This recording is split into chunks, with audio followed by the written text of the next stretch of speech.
This is Arkies in the Beltway, your look at national politics and the Arkansans influencing the discussions. I'm Alex Thomas, Washington correspondent for the Arkansas Democrat-Gazette, reporting from the nation's capital. Thank you for joining us for this edition of Arkies in the Beltway for the week of November 23rd, 2025. The Justice Department has less than a month to release files involving Jeffrey Epstein.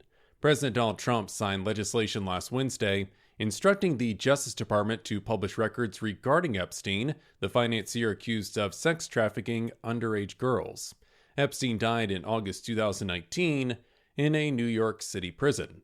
The law gives the Justice Department 30 days to release unclassified records involving Epstein, his criminal activities, and his death. Those files need to be available in a searchable and downloadable format. 3 Arkansans in the House of Representatives voted for releasing the files: Representatives Rick Crawford, French Hill, and Bruce Westerman. The Senate approved the bill through unanimous consent, meaning senators considered the matter without a recorded vote. Trump made releasing the files a promise of his 2024 presidential campaign, only to later describe the matter as a hoax. The president recently instructed Attorney General Pam Bondi to investigate potential ties between Epstein and prominent opponents, including former President Bill Clinton. None of the already released records suggest Clinton visited Epstein's island in the Caribbean, where crimes against minors happened.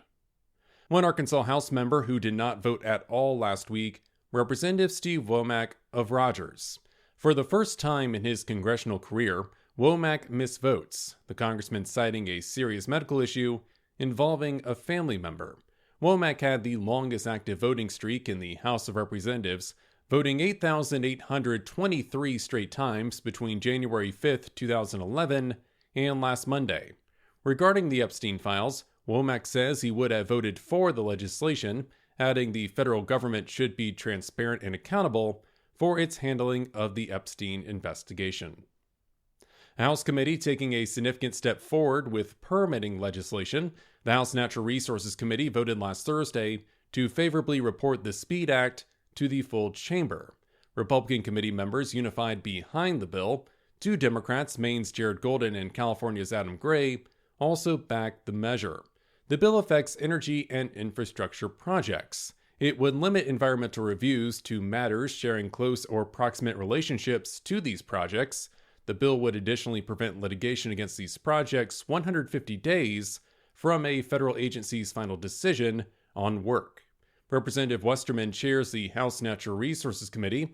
The Hot Springs congressman and Golden introduced the SPEED Act in late July. So I think we've got a really robust piece of legislation that's primed and ready for the House floor, where I think it'll grow with even more bipartisan support. The SPEED Act's main target is the National Environmental Policy Act, a 1970 law requiring federal agencies to assess a project's environmental impact. Westerman told colleagues the current policy drags out projects as agencies push environmental studies and lawsuits bring construction to a halt. He emphasized that lawmakers need to restore NEPA to its, quote, original aim. As I've said many times, the NEPA process, while born of good intentions, has grown into a convoluted mess. Its modern characteristic results are not substantially improved environmental outcomes, but rather bureaucratic delays, excessive cost, and regulatory uncertainty. During the hearing, Westerman noted the bill would allow mines in the United States to open at a faster rate. As it concerns the millions of tons of lithium below southwest Arkansas, Westerman's congressional district, he says those resources are on private land. If you need more energy to build this processing plant, and if you need a transmission line to get to that plant, you're likely going to have to go through the NEPA process. Most Democrats on the committee oppose the SPEED Act, arguing the bill would reduce environmental protections at the expense of the public's well-being. California Representative Jared Huffman is the committee's top Democratic member. This is a very, very important bedrock environmental law that does a lot of good, that helps major federal actions get it right. Westerman hopeful the full House can pass the SPEED Act before year's end. The congressman was involved in discussions about permitting legislation in the last Congress. The Senate and House, however, never passed a comprehensive permitting package. Senator Tom Cotton placing pressure on the Department of Agriculture to deliver financial assistance to farmers. Cotton of Little Rock asking Agriculture Secretary Brooke Rollins via letter to expedite work on relief. The department has been trying to finalize economic assistance to help farmers as the industry struggles due to low crop prices, high input cost, and the Trump administration's trade wars with other countries. Jay Robbins with the Arkansas Farm Bureau says row crop farmers have been struggling to keep their operations open. I was at a meeting just a couple of weeks ago. One of our farmers said that he's receiving the same prices as he did in the 1980s. Now, what today costs the same as it did in 1980? Nothing. Federal lawmakers have prioritized agriculture assistance over the last year. The Senate and House last December approved a combined $31 billion in economic and disaster relief for farmers. Republicans' One Big Beautiful Bill Act increases commodity reference prices, yet these new price levels will not go into effect until next year.